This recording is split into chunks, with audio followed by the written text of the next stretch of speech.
Ito po ang ating low fade process para po sa ating model all the way from India. So gumamit po tayo dito na number 2 guard. Open po yan. So mula sa harap, paikot lang po siya sa likod at sa kabilang side po.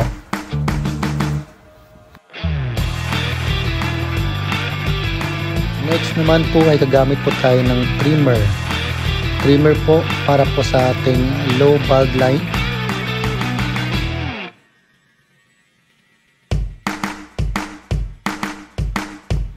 So same process po, paikot lang po yan mula dyan po sa harap, sa likod at sa kabilang side po.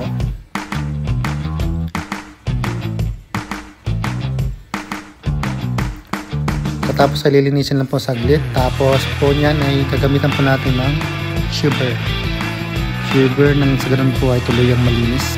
Next po ay gumamit po tayo ng no guard. Fully open po yan. About 1 inch po. Pagkatapos po natin open ay atin po yung i-close po ng bahagya. About 1/4 close po. Nang sa ganun ay tuluyang matanggal at mabura po ang linya. Pagkatapos po niyang at kasunod naman po atin po yung fully close po. Tapos gagamitan po natin yan ng trimmer nang sa ganun ang linya po ay magpi-fade. Talagang wala pong visible lines. Next ay gagamit po tayo ng 1 guard close. 1 guard close kasunod lang po ng no guard po. Close lang po yan, dahan-dahang hagod lang po. At pagkatapos po ng 1 guard close ay gagawin po nating 1 guard open sa ibabaw naman po. 1/4 open po yan. Sa ibabaw po ng 1 guard close ay half guard open 1 guard. Next ay gagamit po tayo ng half guard. Half guard po ay 1/4 open po yan. Kung sa ganun po ang 1 guard close kanina po ay matanggal, gamit po ang half guard 1/4 open. Katapos po natin i-open ay i-close po natin ng tuluyan ang lever. Nang sa ganun ay tuluyan pong mabura ang linya. Yan po, dahan-dahang hagod lang po para po sa magandang blending po ng ating fade. So tiyaga ang proseso lang po kung nagpi-fade po tayo. Lilinisan pagkatapos. Ganoon din po sa kabilang side, same process lang po yan. At ganoon din po sa likod, same process lang po. Pinakita lang po natin para masilip po ang kabilang side.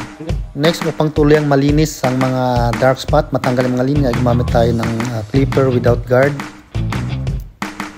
Pagkatapos po ay magbabawas lang po tayo sa taas. Konting bawas lang po yan as per request po niya. Ayun, no? Konting bawas lang. Pagkatapos po gagamitan po natin yun ng peeling scissor over comb. Nang sa ganoon ay tuluyang mag-blend ang side at ang bandang ibabaw. Ayun, no? Sinili po. Ayos. Pagkatapos ay gumamit po tayo ng trimmer para po sa area na yan. Yun lang po ang pinabawasan niya. At para po sa ating C-cup. C-cup ng salamin po. At nagbasa po tayo ng tubig ng salamin. Nagsistart po tayo mag-ahit po. So yung side lang po na yan ang kanyang pinabawasan.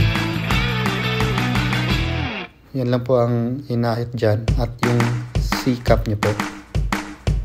C-cup na sa ganun po ay makita ang astig ng kanyang gupitan na low fade. Ayun, no? Ayos. Pogi na ang ating actor, model. Salamat po sa panonood. Thank you for watching. Please like, share, comments, and follow.